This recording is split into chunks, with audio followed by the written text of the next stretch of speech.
Hi guys, so I've now got two full retinues painted for Baron's War. You'll see a video of that coming up soon. But now I need to crack on and get the scenery made. So whether that's trees, roads, or in this case, this lovely ruined country manor.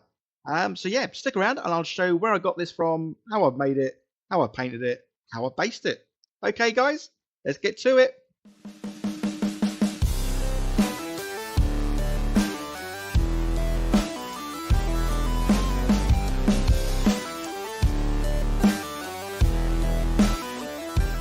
So pretty much for most of the scenery, I'm using Printable Scenery, and I've got their campaign King and Country, just because I want all the bits and pieces that I make to kind of like tie in and have the same sort of feel and vibe.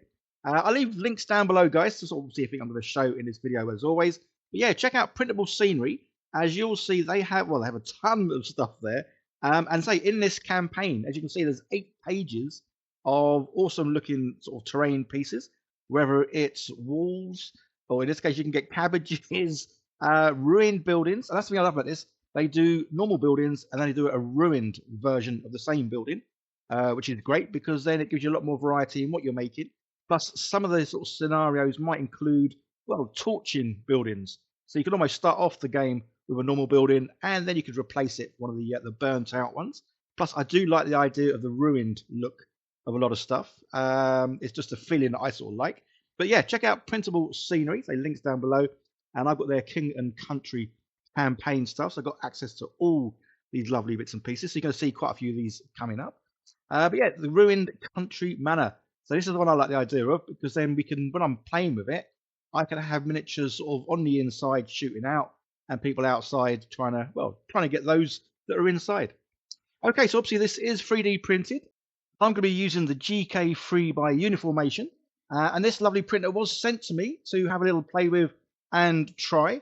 I do have a discount code as well, guys, so check out down below in the comments and the links, as I will be putting a discount code down there. But Uniformation do have a summer sale running between the 15th of August and the 2nd of September. So they will be offering it a lot lower than my discount code, but I have got an affiliate link down below, so give that a click. So it doesn't cost you anything, but obviously anything you sort of buy, I'll get a few pennies back from it. So yeah, between the 15th and the 2nd of September, big flash sale. So lots of great discounts there. But I do have a discount code you can use any other time outside of that. So yeah, so this printer was sent to me, and it looks absolutely awesome. And its little features, just like this front panel that lifts up to reveal the on-off button. Yeah, I just love the look of this. Again, so for me, it's not just about something working really well, it's how it looks too. And this definitely has an awesome look to it. So I've been using the GK2 for some time, absolutely love that printer. So I was very excited when Uniformation wanted to send me, their latest one. So they did also send me a load of resin to use. And obviously this just sort of slots in the back, which is pretty cool because obviously it then auto feeds, which is a nice little feature too. But for this video, I didn't really want to use their resin. I wanted to use the cheapest resin I could find, just to really sort of test out this machine, see how well it works with, a bog standard resin. I'm not going to mention who I got this from, but as you can see, it's a big 5-litre jug of the stuff, real cheap. And yeah, I wanted to see how well this printer performs with, the cheapest resin I could find. So yeah, I was very, very pleased. So say this machine looks awesome. Again, like all their machines, very easy to use. It is just a case of getting the software, sticking it on a little USB, plugging it in, and then pushing a few buttons. So as I say, yeah, that little button there, absolutely love it. And the fact it's hidden, because quite often you'll find buttons round the back, round the side.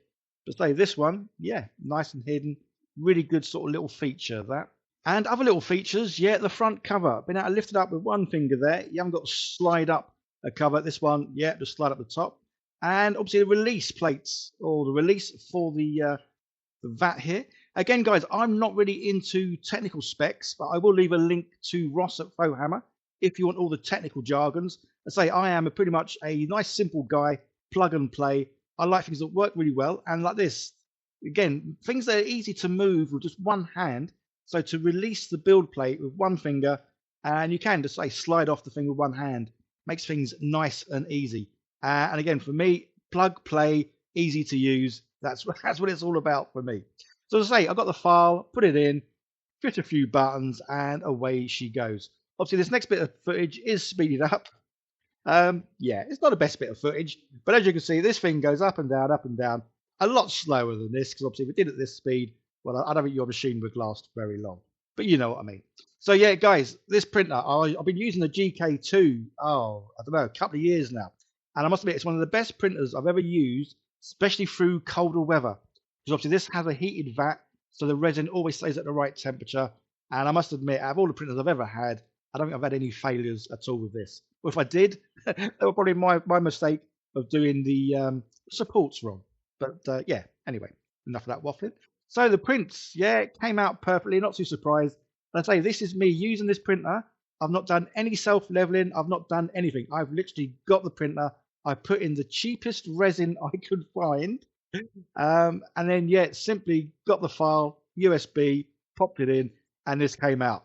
And this is the other thing. Again, I don't do any test prints. I don't do any adjustments to settings.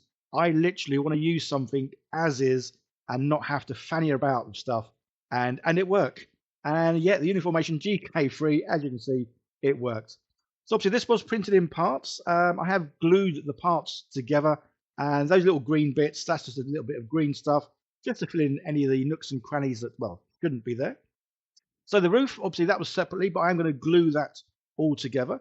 But now we get onto the fun bit of painting. Yes, guys are playing. We've been here 6 minutes and now you're only just painting. Apologies for that, but obviously some people like to see where I get everything from and say the full process of getting a file from online and the printer, obviously, that I use to print out the item. So obviously dry brushing, yeah, as you can see, primed in black. Now we're going to dry brush in white, and then we're going to use, well, a whole variety of speed paints, dipping inks, and some washes. So it's good to use a combination of paints just to get sort of the desired effect. Again, guys, with all my videos, these aren't necessarily sort of tutorials or the best way of doing something. These are just, well, the ways I do things. Again, I'm just a guy sitting at a desk in his living room. Yeah, I don't have a fancy studio. I don't have this, that, the other. I don't have people editing my videos. I don't even do scripts. I literally just, I make stuff, I paint stuff, and then I waffle on about it. So yeah, again, so don't criticize how I paint because, well, there's no need. I paint how I want to paint. You guys paint how you want to paint.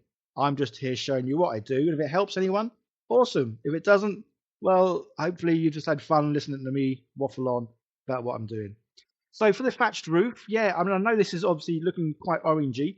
When this dries, it does dry a little bit, well, still kind of orange brown. But you'll see I'll do something to it in a minute to make it look a little bit more like straw and not like this thing. Well, it's still on fire, I guess. So say it's dried. Yeah, it's dried a little bit sort of darker than it looked when it first went on. So that's one thing, guys. With speed paints and dipping inks. So Army Painter is a speed paints. Dipping inks is by Green Stuff World. The big difference between the two paints I always find is the dipping inks are a lot more fluid. And by fluid, I prefer the word waterier. They are very watery. So they do go into the nooks and crannies really well, which is why I do love using the Green Stuff World. But then it does dry, obviously, quite a lot different to how it goes on. Because say it just looks so wet when it first goes on. Anyway, enough of that waffling. Let's go on to do some stones. So with the stones, rather than just, well, doing them all grey, I now mess about doing them different colours, just so then they look a bit of variety in the thing. Because that's what I am sort of now coming to terms with and liking. Whenever I paint something, the more sort of contrast I can get into there, the more variation in colours, the more natural things seem to look. Definitely more pleasing, well, on my eye anyway. So for this, I'm just going to pick out some bricks here and there. These are going to get this sort of like orangey sort of look to them. There's no real reason, rhyme of what bricks I'm picking out. I could pick two that are right next to each other. It's just a case of doing a few here and there. Every now and then, I will speed up the footage. Otherwise, it's like watching paint dry. Although in this case, it's like watching paint go on. So yeah, so you will see my hand suddenly move real quick. And that just means I've sped that bit of footage up just to save us both a bit of time. So yeah, I've got a bit of a blue going on as well. Again, I'm just messing about changing different colours because you will see me paint some parcel walls soon, and I do a similar sort of look, but I use different oranges, different blues, and different kind of browns. Again, just to sort of mix it up, vary it up a lot. So I've now done all the three different colours on here, but to tie it all in, because at the moment it does look very noticeable that the orange is a very different sort of look to the brick next to it. So I'm going to use a wash. I'm going to make my own washes up just because, well, you don't get much in a wash and they're very expensive. So yeah, using the ink, because you can buy the big bottles of ink for about £5. And I say you can make up so much more of a wash. So with the wash, I've literally gone 50-50 on the colours. Again, I'm new to making washes. This one, I must admit, I don't think this one was 50-50 actually. This one is very, well, very wet, translucent.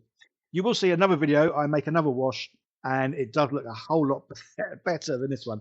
Again, guys, I've had this channel just over 5 years. I'm still learning every day. I'm still trying different things out every day. So yeah, I'm learning as much as you. So again, that's why I don't like to sort of see my videos as being any kind of tutorials because, well, as you can see, I'm still learning, I'm still experimenting, I'm still trying things out. So yeah, so any sort of positive comments on what I can do or try, by all means put them down.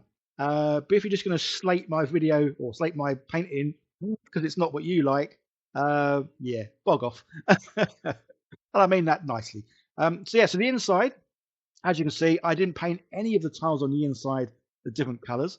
And the main reason for that is because I wanted the inside to look more, well, it's been burnt out. So that's why the inside is looking a lot sort of darker and definitely less colour. Guys, let me know in the comments if there's any kind of scenery you want to see me make. Say with the Barons War, I'm making a huge big board. It's a 4 foot by 3 foot. It's going to be modular though, so I can add bits, take bits away, make it bigger, make it smaller, all that kind of stuff. The board itself is going to be fairly plain, so that's why I'm making and building lots of other bits and pieces. So I'm going to have some like raised terrain pieces. I'm also going to have like a lake going through it. I'm going to have a bridge going over that. But yeah, anything you can think of you want to see me do or make, yeah, let me know in the comments and I'll give that a go as well.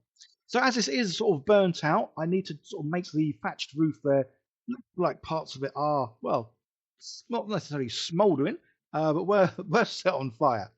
So again, using the good old paint there, I forgot what I've just shown you. Yeah, using that, just going around the sort of edges where the opening is, just to make it all look darker, dingier, and sort of more burnt. Again, this is where I am having a lot more fun with painting now. In the past, or when I first started painting, I was always worried about doing something, trying something, just because I felt I was going to mess it up. And the problem is when you get that feeling, we don't really have fun with it for starters. And whatever you do generally doesn't come out well. Whereas now I think less about how I'm painting. In that case, yeah, I'd have just putting it here, there, and everywhere. Really like the effect. It's come out really good, and I think it looks like it is kind of burnt. So the last thing to say, I'm going to make all the scenery I make. I want it to sort of merge in with the base. So I'm just going to put some of this sort of like fake grass and bits and bobs around the bottom. Again, this will just, I think, tie it in and sort of feather the edge of this building to the board. So again, the idea is obviously I want to be able to play on this board, but I also want to be able to sort of take some images of my miniatures on the board and make it look like little sort of scenarios, dioramas. So whatever I could do to make the terrain pieces merge in really well with the board, yeah, that's exactly what I'm going to be doing. I say I'm looking forward to making up this river that I'm going to make with a bridge going over it. And again, that's going to have all this sort of stuff. So it's really weird. I've been, say, doing this channel about 5 years. I've had a lot of terrain materials, say like this grass stuff, for almost the full 5 years. And it's only now that I'm actually using the stuff. Although I have now just gone and paid a lot of money and buying a ton more fake grass and bits and pieces. But you can see there, yeah, it ties in pretty well with the board. I've got some little fake trees going on. Obviously, there's a little bit of a road path at the back. And yeah, I love it. So I say I can't wait to get more bits made and get a game in. I have just, say, finished yesterday painting the 2 retinues. So they're 2 500-point armies. So I've now got the armies. I've got a lot of terrain and bits. There's still a few more bits I need to make before I can get my first game in, which I'm hoping to do in about a week and a half's time with my son. Yeah, I'm looking forward to playing a game with him. So one of the retinues is obviously mine. The other one, my son chose some colours to paint. That's the green ones here. He liked the idea of the green and white. So yeah, this is going to be his. And yes, I just love the fact that you can sort of play around these buildings, but also play inside them, which is why I think I am going to be doing quite a lot more of the the ruined ones, just because I feel they're more playable. Obviously, the normal ones I will do it so the roof comes off, so you can obviously go inside. But yeah, love how this looks. So guys, don't forget, leave me some comments on what you thought about this, what you want to see me make in the future for this board.